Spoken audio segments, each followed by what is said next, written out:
এবার চাকরিটা ছেড়ে দাও। কি দরকার আর? আমি তোমার প্রোগ্রামিং করা রোবট নয় যে তোমার সব কথা শুনতে হবে। তা ছাড়বে কেন? তাহলে কোচি ম্যানেজারের সাথে ঢলাঢলি, হাহাহিহি এসব যে বন্ধ হয়ে যাবে। কাল থেকে তোর অফিস যাওয়া বন্ধ। যদি যাস তাহলে মেরে তোর দাঁতগুলো ভাঙব। দুশ্চরিত্র মেয়ে ছেলে কোথাকার।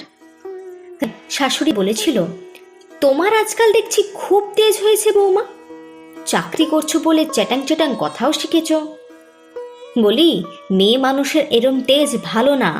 সন্ধ্যাবেলা পড়াতে বসায়, তার মেয়েকে বোঝায় শুধুমাত্র আর্থিক সচ্ছলতার জন্য নয়, স্বাধীনতা এবং আত্মসম্মানের সহিত সমাজে এবং বিশেষ করে পরিবারের কাছে মাথা উঁচু করে বাঁচতে হলে মেয়েদের স্বাবলম্বী হওয়া একান্ত প্রয়োজন। না হলে সারা জীবন কলুর বলদের মতো মানিয়ে নিতে হবে।